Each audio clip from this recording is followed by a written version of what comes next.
আজ ২০২৪ সালের শেষ দিন। ১২টা বাজলে একটা নতুন বছর শুরু হবে। বছরের প্রথম দিনটা একেবারে হই হুল্লোড় এবং আনন্দের সঙ্গে কাটান, কিন্তু সেই সঙ্গে এটাও ডিসাইড করুন যে আপনার নিউ ইয়ার রেজলিউশন কি হবে।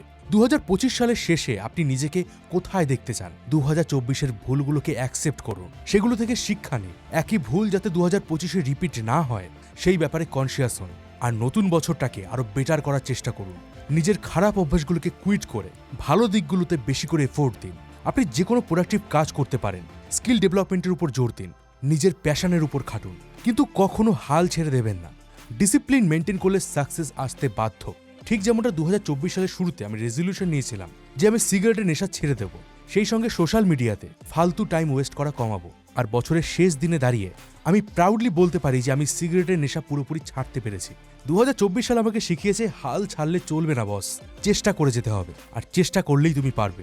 তাই ২০২৫-এও আমি কিছু রেজলিউশন নিয়েছি, যেমন আমি ওয়েট লস করব, স্কিল ডেভেলপমেন্ট করব এবং আরও বেশি করে নিজের উপরে সময় দেব, নিজের ফ্যামিলির উপর ফোকাস করব।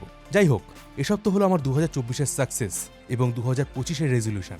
আপনি ২০২৫-এ নতুন কি রেজলিউশন নিতে চান কমেন্ট করে অবশ্যই জানান। আর এই ভিডিওটাকে বেশি বেশি করে বন্ধুদের কাছে শেয়ার করে দিন, যাতে তারাও তাদের নতুন বছরটাকে আরো বেটার করতে পারে।